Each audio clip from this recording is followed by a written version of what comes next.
well. It's your boy Mark, an MUFC fan right here in the building, guys. And you know what we're saying, you know what we're doing. We're coming here to have a little discussion with everyone about the different things happening with Manchester United right now. Few talks about from former players, about present players, and what their thoughts are on the manager, on different players in the club. This is a show where we talk about different views, new leafs, and some players that maybe need to be given a second chance and a little bit of time. It's not one of those shows we're going to hype up, anything that's happening other than focus on the players and the squad. Good day to you all. It's your boy. Smash those likes. Don't forget to subscribe if you're new. Let's get right into the show and let's see what's happening.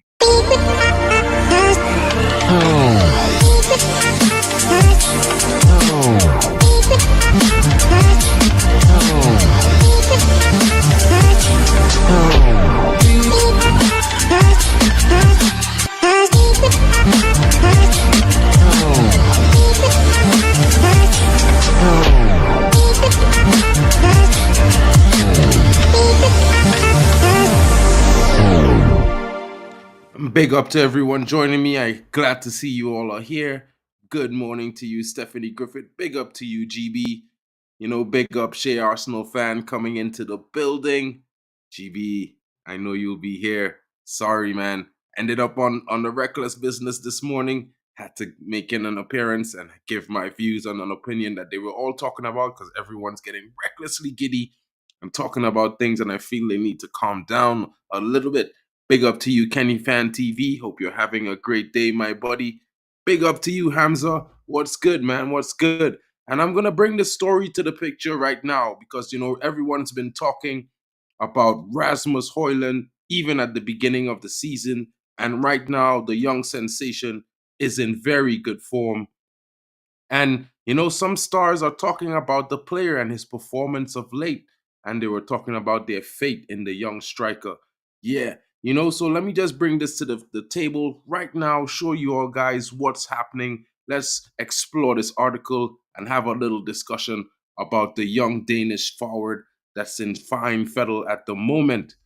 And Harry Maguire, one of the players of the team, has been talking about him, saying the Stars have never lost faith in young Rasmus Højlund.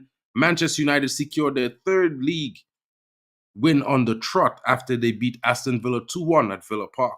Guys, the Red Devils' resurgence has been down to impressive displays by their young guns, and it was nothing different against the Villains. Kobbie Mainoo showed his composure on the ball in the middle of the park, while Rasmus Højlund made it count up front. And guys, Rasmus is in red-hot form.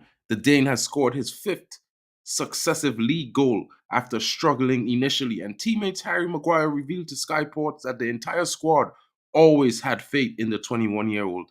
It was the England international who won the initial header from the corner, and then the young Dane international displayed the instincts of a goal scorer and a poaching finish from close range. The work that the former Atalanta starlet was putting in during training was bound to pay dividends, according to the former club skipper. We've seen the talent that he has, and now it's really clicking for him in front of goal. We always knew that he was going to come because he's an exceptional talent. He's going to be a big player for this club. I'm sure he'll keep scoring goals, and there are many more to come. Maguire on Rasmus. As senior players, you see a young player coming through, and he holds himself so well and so mature, people don't realize his age. But he's coming with a big weight on his shoulders to be the main striker for Manchester United. He's had to play every game because of injuries, but you see in training the work he puts in, the talent he has, the physical capability to play in this league. We knew he'd be successful for this club. The former Atalanta starlet displays have reportedly alerted Real Madrid of his talents, but there's no chance United sell their inform number 9. Hopefully, Højlund can keep his goal-scoring streak intact as the Red Devils seek to keep climbing up the Premier League table as we look on to face Luton this coming Sunday. Guys, what are your thoughts in the comments? Let me know what you're thinking. What's going on? What are your thoughts? Yeah, GB, I hope you're well. I'm good, and I know you're here.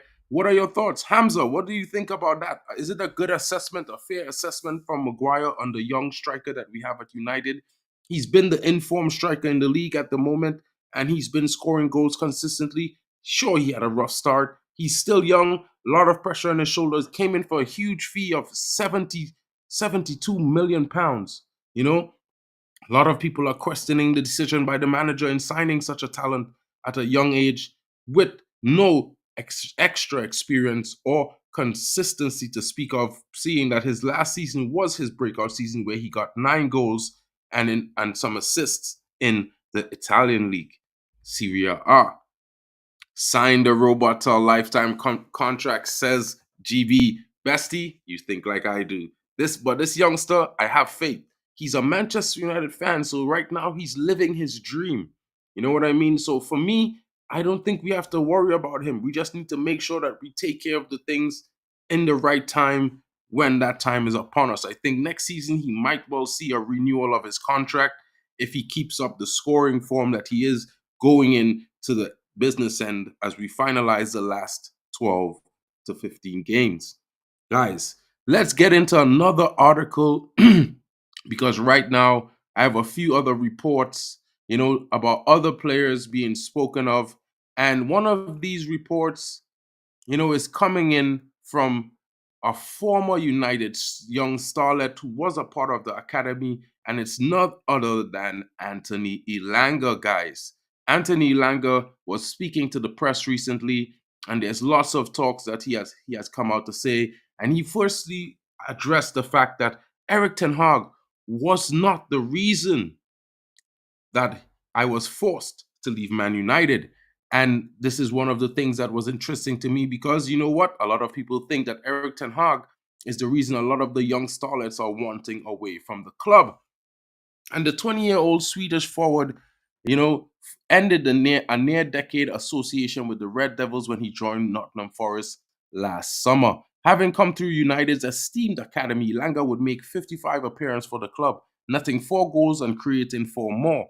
However, the competition for places saw the Hillborn forward left for pastures new, but reports suggesting a falling out with Man United head coach Erik Ten Hag is very far off the mark.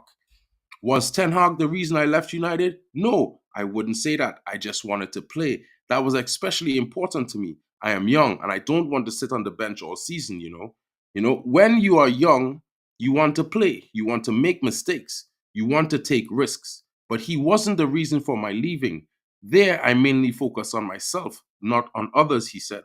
Of course, I also saw what he did at Ajax, he added.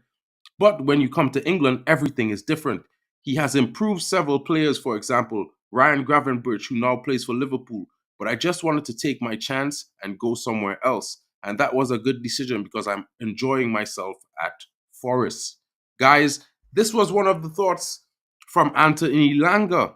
Guys, Elanga ultimately played 26 matches under Erik Ten Hag, accumulating 732 minutes, but would only start in 7, never completing a full game once. His move to Forest has been reinvigorating, with Elanga surpassing his Man United total 5 goals, having played 30 fewer games. Well, that's interesting, and I'm happy for the kid, right? But Elanga was also speaking about another topic, guys, and I'm going to jump right into this one as we move on to this segment. And Anthony Elanga is saying that he's backing the 22-year-old misfiring Manchester United star. And who is he speaking of? None other than Anthony. And he's like, Anthony has great skills and a beautiful demeanor, was what he told the press. The Brazilian's presence at Old Trafford curtailed the Nottingham Forest winger's playing opportunity, and he was transferred out of the team the following season. After a dull debut season, Anthony sank even lower this season, contributing just 2 goals, both of which came in an FA Cup victory over League Two Newport. The Brazilian has faced issues at Old Trafford on and off the pitch. Since his expensive move from Ajax, he hasn't been able to find his best form or show his consistent performances.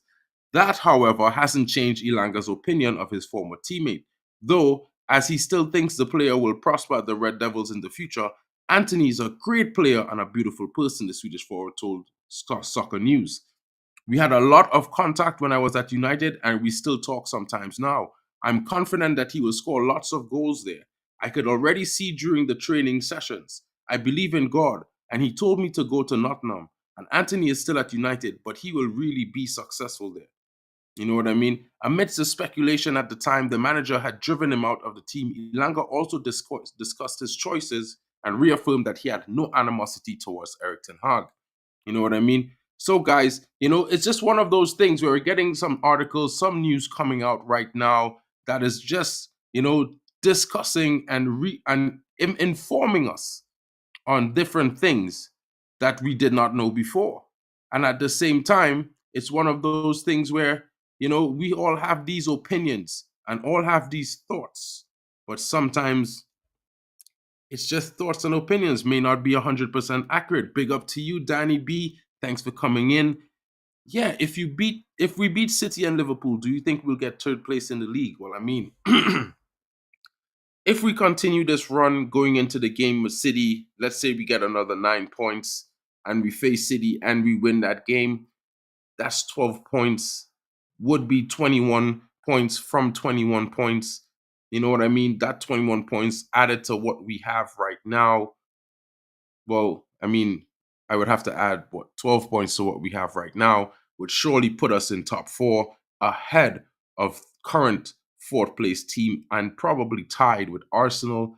It's one of those things where, we have to do the business. We have to win the games. We can't just, suspectively say that or speculate that, we're gonna finish top 3 if we beat Man City and Liverpool. We not only have to beat Man City and Liverpool, we have to beat Bournemouth.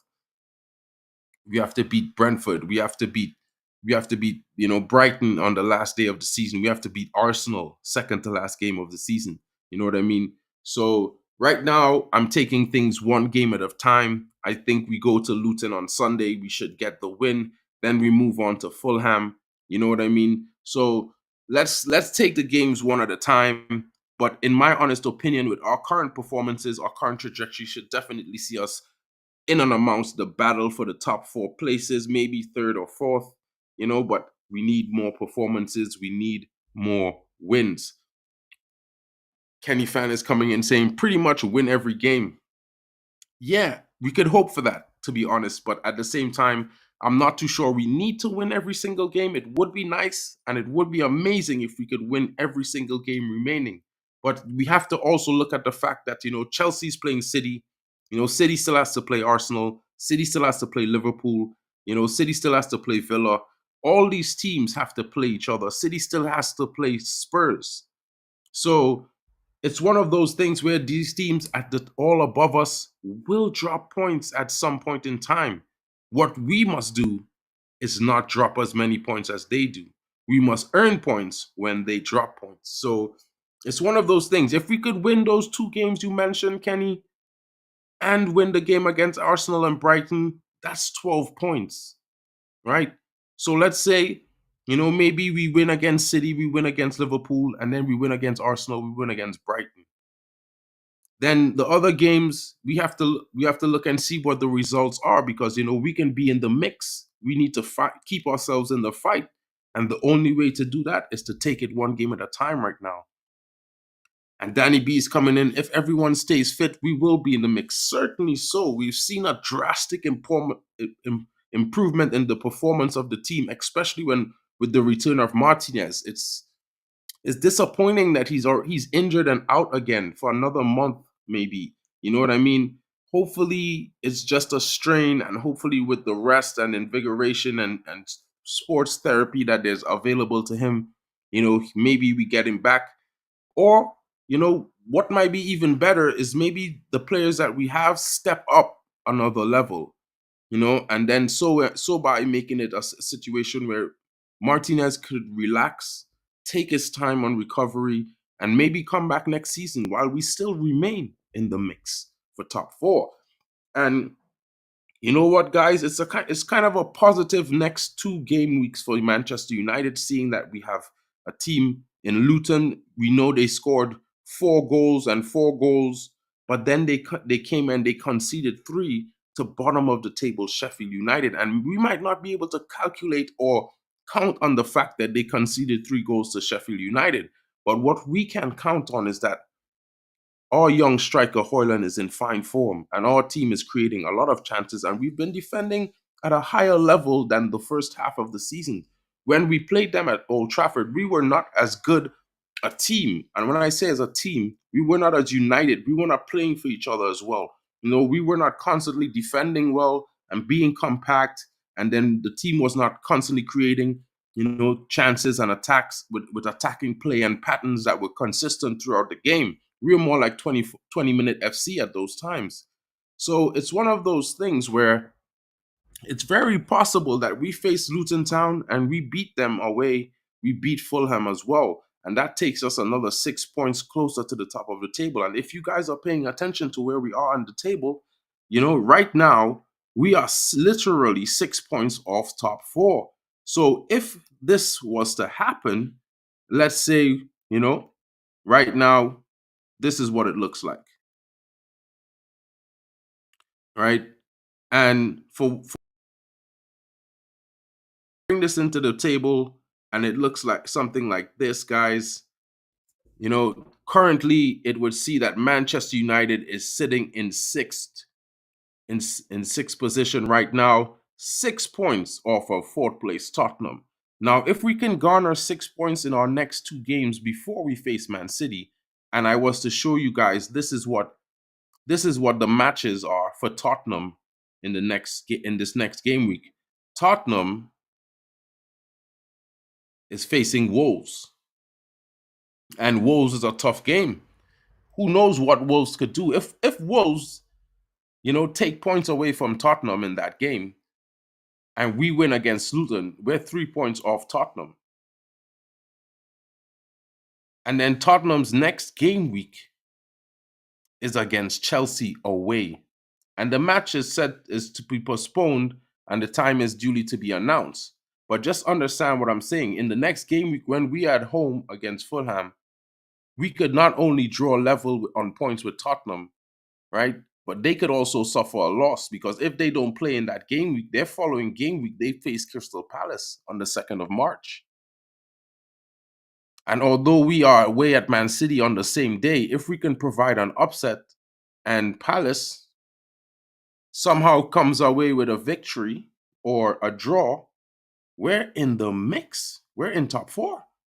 Guys, you know what I mean? So it's one of those things.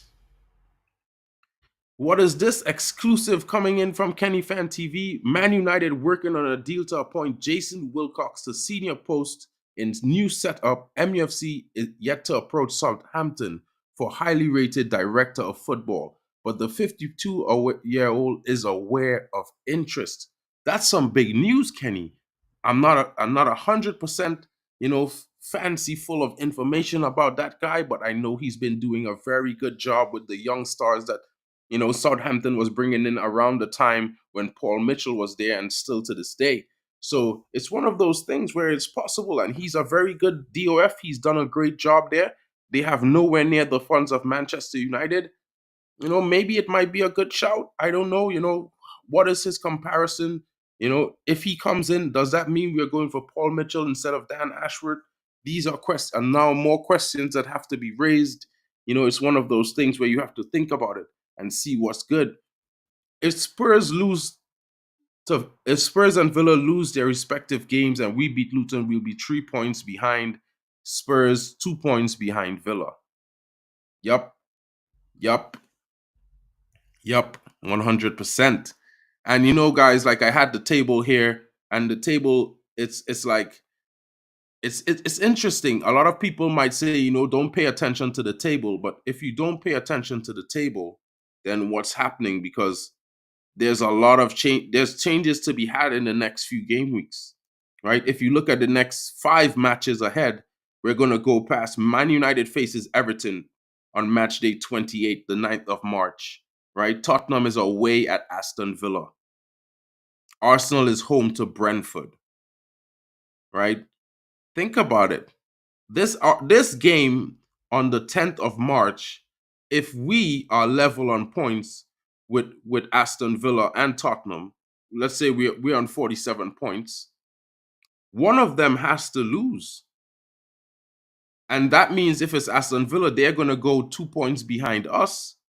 If it's if it's Tottenham, they're going to be a point behind us. Right? Or maybe we're going to be 3 points clear of both of them. Because if we win our next 3 games, that's 9 points to what we already have.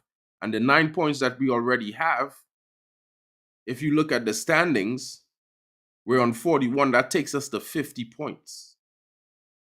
That's what 3 victories would do to Manchester United, take us to 50 points. And if Tottenham loses their next two or 3 games, they're gonna be on 47. Aston Villa is they're gonna be behind. We're gonna be 2 points behind Man City and Arsenal. I mean, and that's if they drop points themselves. But you know what? Let's see how the matches unfold, because Arsenal has Brentford, Man City is at Liverpool on that day. So you know the top 2, it's gonna be a battle. The following game week, Arsenal has Chelsea, Man United has Sheffield United, Everton hosts Liverpool, and Brighton is at Man City. And on to game week 30. If we look at game week 30, we're away to Brentford. Like I was saying, that's a game we have to win. Man City is at home to Arsenal. Liverpool hosts Brighton. Aston Villa face Wolves. And Tottenham are at home to Luton. So, guys, coming into game week 30, that is the game week, I think, if by that game week Manchester United somehow finds a way to consistently pick up points, and I talk about consistently keep one game a week, and win each game for the next 4 games, meaning we would have to beat City. And if we can do that, guys, guess what? We're going to be in the hunt, and it's going to be on. Guys, thank you for joining me. I hope you have a great day. I just wanted to bring a slightly different view across, something that talks about, little changes in the club, give a little bit more perspective on the players, and, opinions of other players and maybe other professionals on the players at our club and what is changing. And as you can see, the headline says new leaf. And when I say new leaf, I'm saying with the new structure, maybe some of the newer players in the squad who are also very young players could be given a chance and given some time, to get themselves at their best and back to their best. And I hope you guys, appreciate the fact that, maybe some of these players may be moved on in the summer, right? But we don't yet know exactly what is happening. We know that Man United is building the structure that we were all hoping for and waiting for. Let's see how that happens. Let's see who comes in as DOF. Could it be Dan Ashworth? Could it be Paul Mitchell? Or could it be who Kenny Fan TV mentioned just now, Jason Wilcox? How do these things impact the changes? How do these things impact the performance going forward? What will be the results? And I would say to everyone, we can talk about the dream team and how good these guys have been in their career. Let's see what they do over the next 6 to 9 months before we make a statement and we get giddy and back to Giddy FC. Guys, thank you for joining me. Don't forget to join us. I'm going to be with Mick Ruby and the guys at MUFC Realist TV in the next half an hour for the manager's press conference. I hope you guys tune in. Big up to everyone. Hope you have a great day. Thank you, GB. Thank you for coming in, Kenny Fan TV. Big up to you. By the way, I sent it. Thank you so much. I'll be looking for it in the mail. Hope you have a great day, guys. I'll catch you all later. Don't forget to leave your comments in the non-live section. Let me know what you're thinking. Let me know your thoughts. Smash those likes.